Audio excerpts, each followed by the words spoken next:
가을 햇살이 따스하게 내려앉은 벤치에 앉아 나는 멀리 산책로를 바라본다. 은행나무 잎이 바람에 흔들릴 때마다 노란 빛이 쏟아진다. 70평생을 살아오면서 이렇게 아무것도 하지 않고 앉아 있는 시간이 이토록 길어질 줄은 몰랐다. 남편이 떠난 지 벌써 5년째다. 처음 2, 3년은 정신없이 지나갔다. 장례를 치르고 자식들이 걱정한다며 이것저것 챙겨주고 동네 사람들이 문안 오고 그러다 어느 날부터인가 모든 게 조용해졌다. 자식들은 각자 바쁘고 친구들도 하나둘 몸이 불편해지거나 세상을 떠나고 그렇게 나는 혼자가 됐다. 아침에 일어나 창문을 열면 아무도 잘 잤어? 라고 묻지 않는다. 밥을 해도 한 그릇만 차리면 되고 텔레비전을 틀어도 옆에서 채널을 바꾸자고 투덜대는 사람이 없다. 처음엔 편하다고 생각했다. 내 마음대로 살 수 있잖아. 하고 싶은 것 하고 먹고 싶은 것 먹고. 그런데 이상하게도 시간이 갈수록 그 자유가 무겁게 느껴졌다. 이렇게 혼자 사는 게 자유인가, 외로움인가? 그런 생각을 하던 어느 가을날이었다. 바로 오늘처럼 따스한 날. 이 벤치에 처음 앉았을 때 옆자리에 그분이 계셨다. 내 이름은 박순애. 올해 73이다. 서울 변두리 작은 아파트에서 혼자 산다. 젊었을 때는 동네 슈퍼를 운영했다. 남편과 둘이서 새벽부터 밤늦게까지 일했다. 손님들 웃음소리, 계산대 소리, 아이들이 과자 사달라고 조르는 소리. 그 모든 게 시끄러웠지만 지금 생각하면 그게 다 행복이었다. 은퇴하고 나니 갑자기 할 일이 없어졌다. 자식들은 잘 살고 있다. 큰아들은 대전에서 회사 다니고 작은 딸은 부산에 시집갔다. 명절 때나 한 번씩 보는 사이다. 전화는 가끔 온다. 엄마, 밥 잘 챙겨 먹어요? 응, 걱정 마라. 몸은 괜찮으시죠? 그럼 괜찮지. 그렇게 짧은 대화를 나누고 끊는다. 자식들도 바쁜 거 아는데 뭘 더 바라겠나? 남편이 떠나고 나서 가장 힘든 건 말할 사람이 없다는 거였다. 아무리 사소한 일이라도 누군가에게 말하고 싶은데 그게 안 된다. 오늘 날씨 좋네. 저 사람 옷 참 예쁘다. 텔레비전에서 옛날 노래 나오네 같은 말들. 혼자 중얼거리다 보면 내가 이상한 사람 같아서 입을 다물게 된다. 그래서 시작한 게 산책이었다. 아침마다 송림공원을 걷기 시작했다. 처음엔 그냥 걷기만 했다. 그러다 벤치에 앉아 쉬는 시간이 길어졌다. 다른 어르신들을 구경하는 재미가 쏠쏠했다.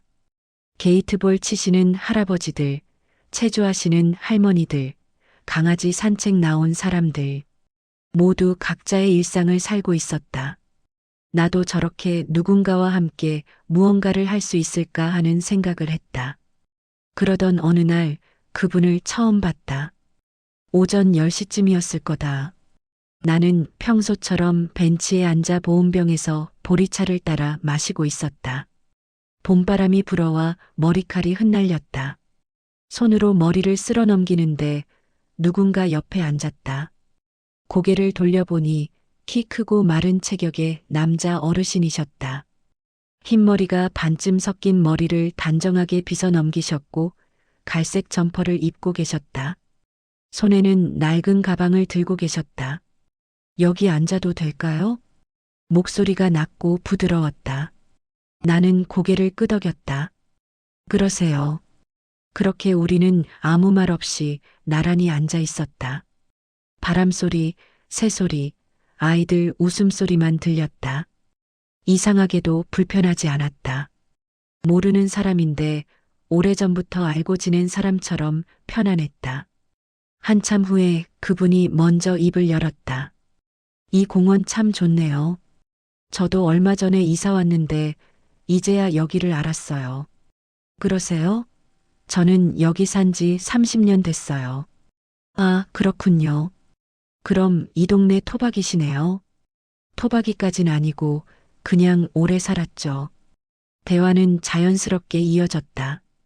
그분은 최근에 이 동네로 이사 왔다고 했다.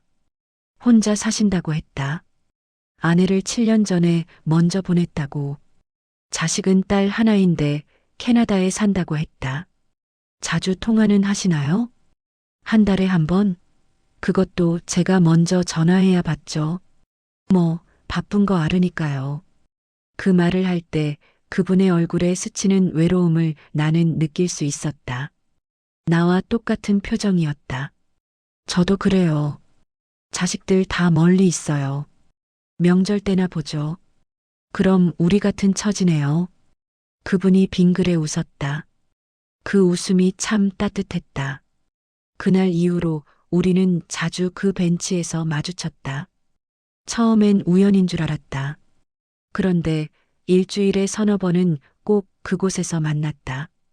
나중에 안 사실이지만 그분도 나를 만나려고 일부러 그 시간에 나오셨다고 한다. 시간이 흐르면서 우리는 서로의 이야기를 조금씩 나누기 시작했다. 그분의 이름은 강민호. 75이셨다. 젊었을 때 중학교 수학교사셨다고 한다. 정년 퇴직하고 10년이 흘렀다. 선생님이셨어요? 그럼 공부 잘하셨겠네요. 아, 그것도 옛날 이야기죠. 지금은 다 잊어버렸어요. 그래도 멋있어요. 저는 공부는 별로였어요.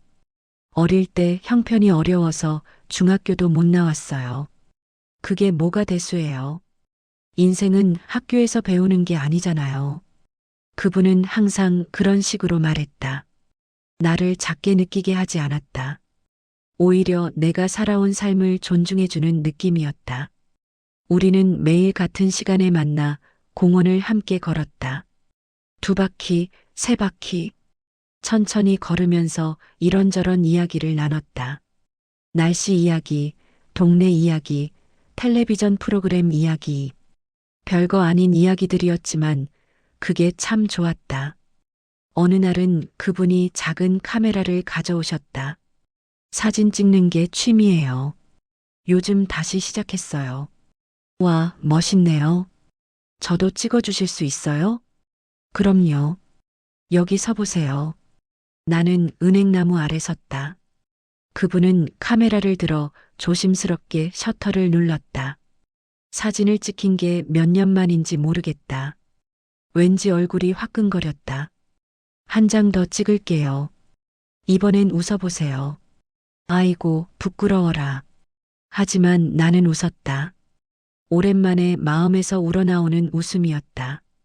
그날 밤 집에 돌아와 거울을 봤다. 주름진 얼굴, 흰머리.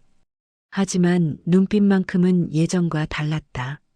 뭔가 반짝이는 게 있었다. 이게 설렘이라는 거였구나. 이른이 넘어서 다시 느껴보는 감정이었다. 우리의 관계가 깊어질수록 나는 그분의 작은 습관들을 알게 됐다. 말을 할 때 손을 많이 쓰신다는 것, 웃을 때 눈이 초승달처럼 된다는 것, 걸을 때 약간 오른쪽 다리를 저신다는 것. 그런데 어느 날부터 이상한 점을 발견했다. 순애 씨, 오늘 날씨 정말 좋죠? 네, 그러네요. 그러게요. 오늘 날씨 참 좋네요. 똑같은 말을 5분 간격으로 2번 하셨다. 처음엔 그냥 습관인 줄 알았다. 나도 나이 들면서 같은 말을 반복할 때가 있으니까. 또 다른 날엔 이런 일이 있었다. 순애 씨, 우리 내일 오전 10시에 여기서 만날까요? 좋아요. 다음 날 나는 약속 시간보다 조금 일찍 나왔다. 10시가 되어도 그분이 안 오셨다. 15분을 기다렸는데도 안 오셨다. 전화번호를 주고받지 않아서 연락할 방법도 없었다. 결국 그날은 그분을 못 만났다. 집에 돌아와 내내 걱정했다. 혹시 다치신 건 아닐까? 몸이 안 좋으신 건 아닐까? 그런데 다음날 공원에 나갔더니 그분이 평소처럼 벤치에 앉아 계셨다. 아이고, 어제는 왜 안 나오셨어요? 걱정했잖아요. 그분은 어리둥절한 표정을 지으셨다. 어제요? 어제 우리 만나기로 했나요? 네, 민호 씨가 먼저 말씀하셨잖아요. 오전 10시에 만나자고. 아, 그랬나요? 미안해요. 깜빡했나 봐요. 괜찮아요. 뭐 그럴 수도 있죠. 나는 웃으며 넘겼지만 마음 한구석이 이상했다. 그분은 평소에 꼼꼼하고 약속을 잘 지키는 분이셨는데 그 이후로도 비슷한 일이 몇 번 더 있었다. 같은 이야기를 반복하거나 방금 한 질문을 다시 물어보거나 내 이름을 헷갈려 하시거나 순애 씨, 아니 순자 씨, 순애요, 민호 씨. 아, 맞다. 순애 씨, 미안해요. 처음엔 단순한 건망증이라고 생각했다. 나이 들면 다 그런 거 아닌가. 나도 가끔 뭘 하려고 부엌에 갔다가 까먹고 멍하니 서 있을 때가 있으니까. 하지만 점점 빈도가 잦아졌다. 그리고 나는 알게 됐다. 이게 단순한 건망증이 아닐 수도 있다는 것을. 여름이 왔다. 장마가 지나고 무더위가 시작됐다. 그 즈음 큰아들이 서울에 볼 일이 있다며 집에 들렀다. 엄마, 요즘 어떻게 지내세요? 그냥 그렇지. 너는 잘 지내고? 네, 저는 괜찮아요. 그나저나 엄마 얼굴이 좀 밝아지신 것 같은데요? 아들의 말에 나는 잠시 멈칫했다. 표정 관리를 못한 걸까? 그래, 요즘 산책 열심히 해서 그런가 봐. 산책이요? 혼자요? 아니, 동네 어르신이랑 같이. 어르신? 누구요? 나는 민호 씨 이야기를 조심스럽게 꺼냈다. 공원에서 알게 됐다는 것, 같이 산책한다는 것, 이야기 나누는 게 좋다는 것. 아들의 표정이 굳어졌다. 엄마, 그분 나이가 어떻게 되는데요? 75. 남자분이요? 응. 엄마. 아들은 한숨을 쉬었다. 그 한숨 소리에 내 가슴이 철렁 내려앉았다. 엄마, 혹시 이상한 생각하시는 거 아니죠? 이상한 생각이 뭔데? 아니, 그게 엄마 나이에 무슨 연애 같은 거. 연애라는 단어에 내 얼굴이 화끈거렸다. 무슨 소리야? 그냥 친구야, 친구.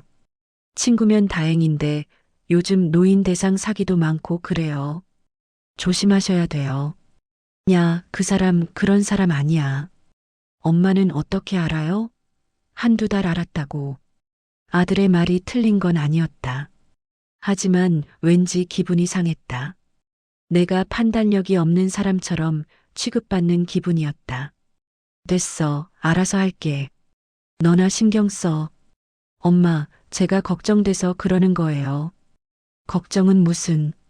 엄마가 이 나이 먹도록 살아온 사람인데 사람 하나 못 알아보겠어?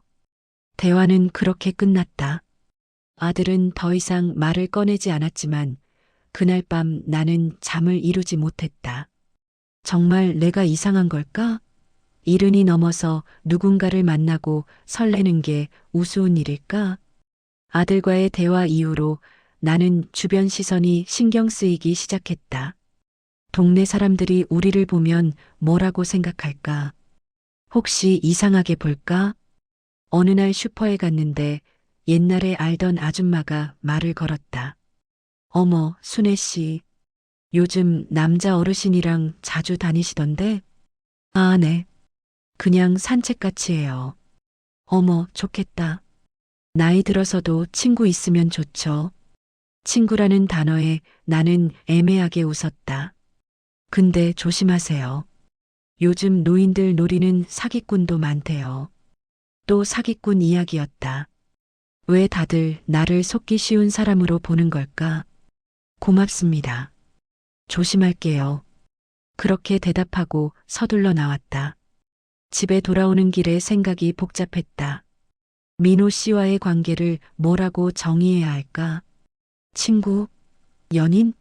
아니면 그냥 같이 시간을 보내는 사람? 솔직히 말하면 나는 그분을 좋아했다. 만나면 기분이 좋아졌고 헤어지면 아쉬웠고 밤에 잠들기 전 그분 생각을 했다. 이게 사랑이 아니면 뭘까? 하지만 이 나이에 사랑이라는 말을 입에 담기가 부끄러웠다. 내 자식만큼 어린 사람들도 연애한다고 하는데 왜 나는 이렇게 주저되는 걸까? 어느 날 저녁 민호 씨에게서 전화가 왔다. 전화번호를 교환한 지 얼마 안 됐을 때였다. 순애 씨, 지금 시간 괜찮으세요? 네, 괜찮아요. 좀 만나서 이야기할 수 있을까요? 목소리가 심각했다. 무슨 일인가 싶어 가슴이 두근거렸다. 지금요?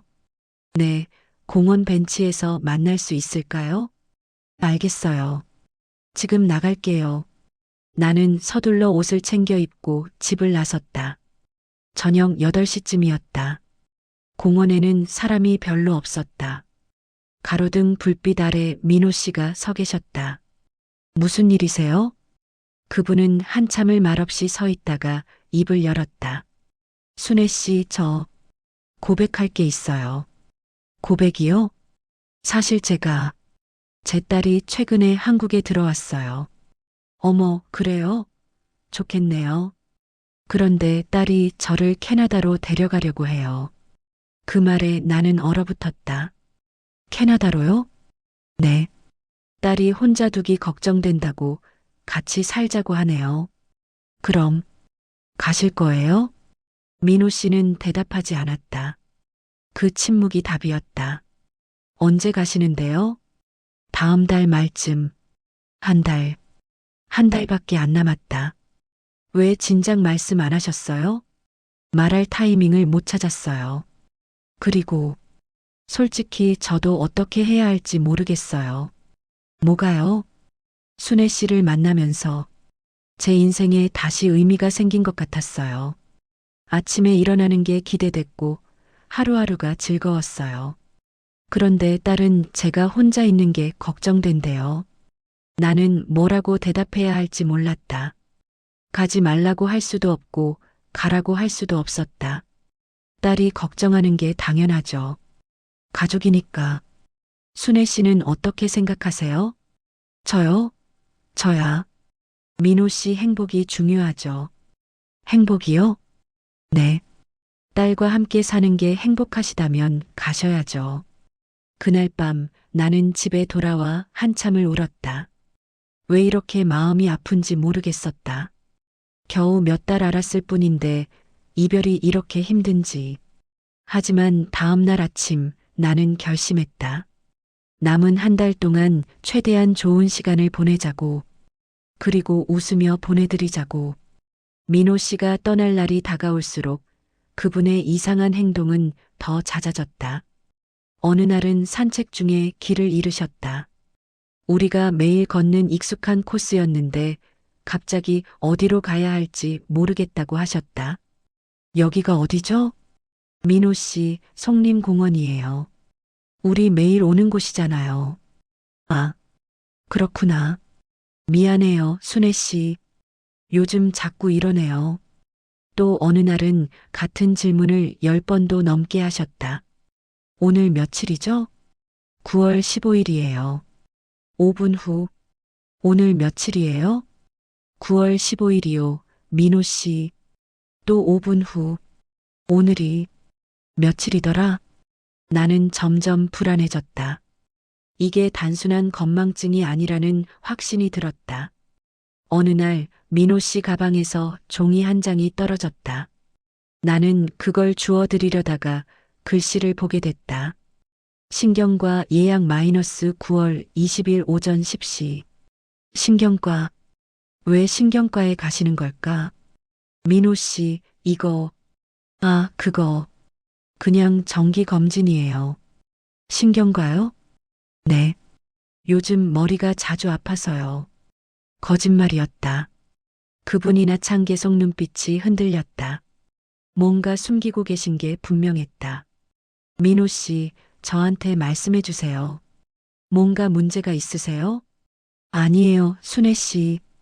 걱정 마세요. 하지만 나는 걱정이 됐다. 밤에 잠을 이루지 못하고 인터넷을 검색했다.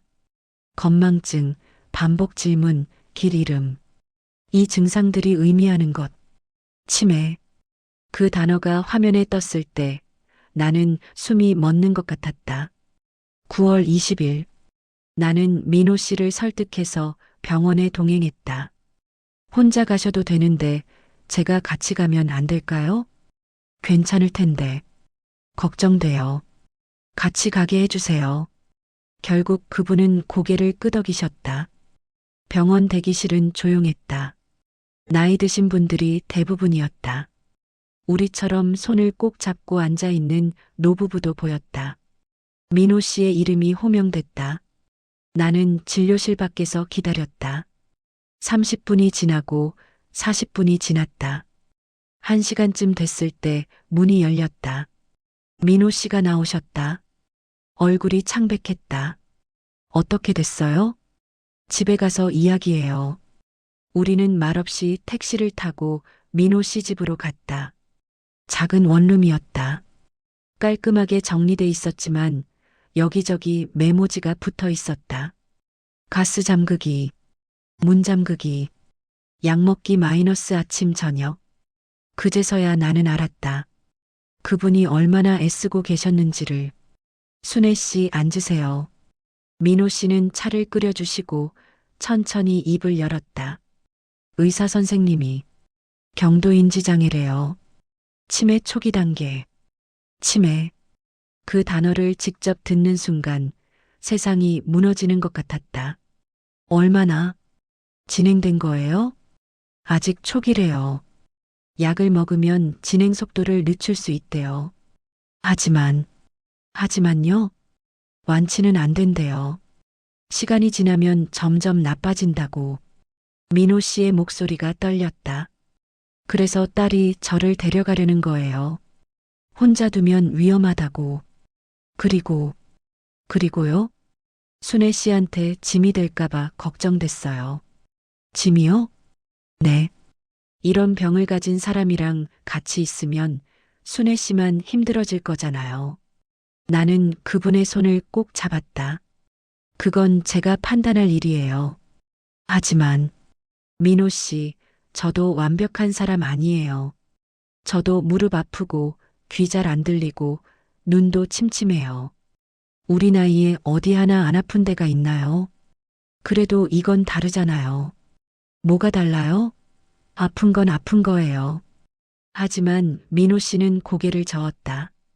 순애 씨는 이해 못해요. 이 병이 얼마나 무서운지. 나중엔 순애 씨 이름도 못 알아볼 수 있어요. 우리가 함께 보낸 시간도 다 잊어버릴 수 있어요. 그 말이 가슴을 찔렀다. 그럼 어쩔 건데요? 캐나다 가시려고요? 딸이 그게 최선이래요. 민호 씨는요? 민호 씨는 뭘 원하세요? 그분은 대답하지 않았다.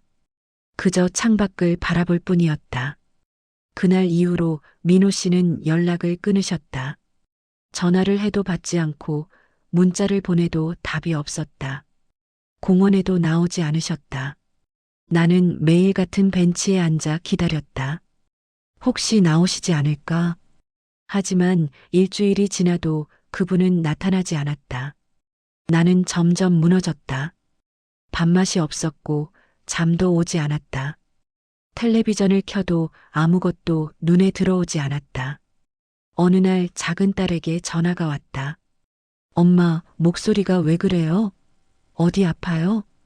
아니, 괜찮아. 괜찮은 소리 안 하세요. 무슨 일 있어요? 나는 참았던 눈물을 쏟아냈다. 딸에게 모든 이야기를 했다. 민호 씨를 만난 것, 사랑하게 된 것, 치매 진단을 받은 것, 연락이 끊긴 것. 딸은 한참 동안 말이 없었다. 엄마, 나도 알아. 내가 이상하지. 이 나이에 무슨 연애냐고 오빠도 그랬어. 아니에요, 엄마. 이상한 게 아니에요. 응? 사랑은 나이가 없잖아요. 엄마도 행복할 권리 있어요. 딸의 말에 나는 더 울었다. 근데 엄마, 그분이 엄마한테 연락 안 하는 게 이상해요. 진짜 엄마를 사랑하면 함께 있고 싶어 하지 않을까요? 아마 날 위해서 그러는 것 같아. 위해서요? 그게 무슨 위해서예요? 혼자 결정해놓고 딸의 말이 맞았다. 민호 씨는 나를 배려한다고 했지만 사실은 혼자 결정해버린 거였다. 내 감정은 묻지도 않고 엄마 찾아가 보세요. 뭐? 그분 집 알죠? 찾아가서 마음을 전하세요. 후회하지 말고요. 다음 날 아침 나는 민호 씨 집을 찾아갔다. 초인종을 눌렀지만 대답이 없었다. 한 번 더 눌렀다. 그때 문이 열렸다. 민호 씨의 딸이었다. 40대쯤 돼 보이는 여자분이었다. 누구세요? 저 박순애라고 합니다. 민호 씨 친구예요. 아, 순애 씨요. 아버지한테 들었어요. 들어오세요. 거실에 들어가니 민호 씨가 소파에 앉아 계셨다. 나를 보자 놀란 표정을 지으셨다. 순애 씨, 민호 씨, 왜 연락 안 하셨어요? 민호 씨는 대답 대신 딸을 바라봤다. 딸이 입을 열었다. 순애 씨, 제가 설명드릴게요. 앉으세요. 나는 앉았다. 딸은 차를 내오며 말했다. 아버지가 진단받고 나서 엄청 힘들어 하셨어요. 자책도 많이 하시고, 특히 순애 씨한테 피해 줄까봐 걱정하셨어요. 피해라니요. 그래서 제가 캐나다로 모시려고 했는데 아버지가 거부하셨어요. 한국에 남고 싶다고. 정말요? 민호 씨가 고개를 끄덕였다. 순애 씨 때문이에요. 순애 씨와 함께 있고 싶어요. 내 눈에서 눈물이 흘렀다. 그때 딸이 서랍에서 노트 한 권을 꺼냈다. 이거 보세요. 노트를 펼치니 빼곡한 글씨가 보였다. 박순애 씨에 관한 기록. 마이너스 좋아하는 꽃 장미. 마이너스 좋아하는 음식 된장찌개. 마이너스 생일 3월 12일. 마이너스 처음 만난 날 4월 23일. 마이너스 처음 함께 걸은 날 4월 30일. 마이너스 순애 씨가 가장 예쁘게 웃었던 날 5월 7일. 한 페이지, 두 페이지. 우리의 모든 순간이 기록돼 있었다. 아버지가 매일 밤 쓰셨어요. 잊어버릴까봐. 나는 민호 씨를 바라봤다. 그분도 울고 계셨다. 미안해요, 순애 씨. 기억을 잃을까봐 무서웠어요. 그래서 이렇게라도 남기고 싶었어요. 순애 씨와의 시간을. 나는 그분을 안았다. 그리고 말했다. 괜찮아요. 민호 씨가 잊어버려도 제가 기억할게요. 우리의 모든 순간을. 그날 이후 우리는 새로운 방식으로 관계를 이어가기로 했다. 민호 씨는 캐나다로 가지 않기로 결정했다. 대신 딸이 한국에서 몇 달 더 머물며 돌봐주기로 했다. 그리고 나도 함께 돌보기로 했다. 처음엔 걱정도 많았다. 내가 잘할 수 있을까? 병이 진행되면 어떡하지? 하지만 딸이 말했다. 순애 씨, 지금 이 순간이 중요해요. 미래를 너무 걱정하지 마세요. 오늘을 함께 하세요. 맞는 말이었다. 우리에게 남은 건 지금이었다. 우리는 새로운 루틴을 만들었다. 매일 아침 10시 공원 벤치에서 만난다. 민호 씨가 혹시 잊어버릴까봐 나는 전날 저녁에 전화로 한 번 더 약속을 확인한다. 민호 씨, 내일 10시에 공원에서 만나요. 알겠어요, 순애 씨. 꼭 나오셔야 해요. 네, 꼭 나갈게요. 산책을 할 때는 천천히 걷는다. 민호 씨가 길을 잃지 않도록 내가 손을 잡는다. 같은 이야기를 반복해도 화내지 않는다. 웃으며 다시 대답해준다. 순애 씨, 오늘 날씨 좋죠? 네, 정말 좋아요. 그러게요. 오늘 날씨 참 좋네요. 그쵸? 함께 걸으니까 더 좋아요. 집에 돌아오면 나는 일기를 쓴다. 오늘 무슨 일이 있었는지, 어떤 대화를 나눴는지, 민호 씨가 어떤 표정을 지었는지, 나중에 민호 씨가 기억 못 하셔도 내가 읽어드릴 수 있도록. 어느 날 민호 씨가 갑자기 말했다. 순애 씨, 우리 처음 만난 날 기억나요? 기억하시는 거예요? 어렴풋이요. 순애 씨가 보리차를 마시고 있었죠? 맞아요. 기억하시네요. 그날 나는 너무 기뻐서 집에 가는 내내 웃었다. 또 어느 날은 민호 씨가 카메라를 가져오셨다. 예전에 찍었던 내 사진을 보여주시며 말했다. 이 사진 속 순애 씨 정말 예뻐요. 아이고, 뭘 그런 걸 다시 꺼내요. 사진을 보면 그날이 생각나요. 순애 씨가 웃었을 때 제 가슴이 두근거렸어요. 지금도요? 지금도요. 우리는 손을 꼭 잡았다. 겨울이 왔다. 민호 씨의 병은 조금씩 진행됐다. 가끔 내 이름을 헷갈려하고 어제 일을 기억 못하고 같은 질문을 수십 번 하셨다. 하지만 이상하게도 나는 괜찮았다. 처음에는 답답하고 슬펐지만 이제는 받아들이게 됐다. 이게 민호 씨의 일부라는 것을. 어느 날 민호 씨가 물었다. 순애 씨, 저 왜 이렇게 됐을까요? 왜요? 왜 자꾸 잊어버리는지. 순애 씨를 잊고 싶지 않은데. 괜찮아요. 제가 기억할게요. 그래도 민호 씨 사랑은 기억이 아니에요. 지금 이 순간이에요. 민호 씨가 저와 함께 있어주는 것, 제 손을 잡아주는 것, 그게 사랑이에요. 민호 씨는 한참 동안 내 손을 바라보시더니 말했다. 순애 씨 손은 따뜻해요. 민호 씨 손도요. 우리는 그렇게 오래 손을 잡고 있었다. 어느 겨울 오후 우리는 평소처럼 공원을 걷고 있었다. 눈이 살짝 내리고 있었다. 민호 씨가 손을 내밀어 눈송이를 받으셨다. 순애 씨, 눈이 내려요. 네, 첫눈이에요. 예쁘네요. 그쵸? 우리는 벤치에 앉았다. 민호 씨가 가방에서 무언가를 꺼냈다. 작은 상자였다. 이거 순애 씨 드리려고 준비했어요. 이게 뭐예요? 상자를 열어보니 목걸이가 들어 있었다. 은색 체인에 작은 하트 모양 펜던트가 달려 있었다. 민호 씨, 제가 고른 거예요. 혼자서, 딸 도움 없이. 정말요? 네. 가게에서 이걸 보는 순간 순애 씨한테 어울릴 것 같았어요. 나는 눈물을 흘리며 목걸이를 받았다. 고마워요, 민호 씨. 평생 간직할게요. 나중에 제가 기억 못해도 이걸 보면 알 수 있을까요? 뭐요? 제가 순애 씨를 사랑했다는 걸 알 수 있어요. 꼭요. 우리는 눈이 내리는 공원에서 오래 앉아 있었다. 아무 말도 하지 않았지만 그 침묵이 편안했다. 지금은 그때로부터 1년이 지났다. 민호 씨의 병은 더 진행됐다. 이제는 나를 잘 알아보지 못하신다. 가끔 내 이름을 기억하실 때도 있지만 대부분은 누구세요? 라고 물으신다. 하지만 나는 매일 찾아간다.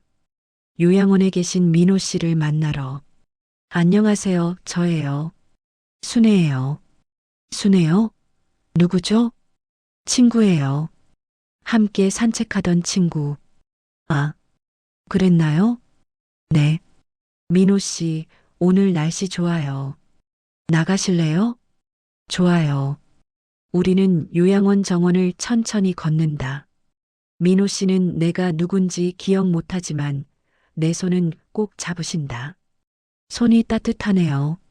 민호 씨 손도요. 가끔 민호 씨가 노트를 꺼내 보신다. 그 노트에는 우리의 추억이 빼곡히 적혀 있다.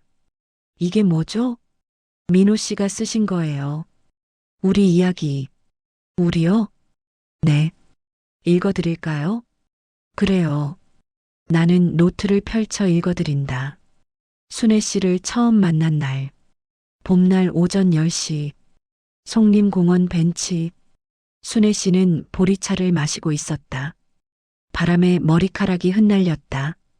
그 모습이 아름다웠다. 민호 씨는 조용히 듣는다. 기억은 못하지만 표정이 부드러워진다. 좋은 이야기네요. 그쵸? 우리 이야기예요. 우리요? 네. 민호 씨와 저. 민호 씨는 고개를 끄덕인다. 그리고 말한다. 그럼 우리는 친구인가요? 네. 아주 특별한 친구예요. 우리는 그렇게 정원을 걷는다. 민호 씨가 나를 기억하든 안 하든 중요하지 않다. 지금 이 순간 함께 걷고 있다는 것, 손을 잡고 있다는 것, 그게 전부다. 행복이란 함께 있는 시간의 길이가 아니라 마음을 나눈 순간의 깊이다. 그리고 나는 안다. 민호 씨가 나를 완전히 잊는 날이 와도 내 마음 속에는 영원히 남아있을 거라는 것을. 겨울이 다시 왔다. 눈이 내리는 날 나는 민호 씨와 함께 창가에 앉아 있다. 눈이 내려요. 예쁘네요. 저도 그렇게 생각해요.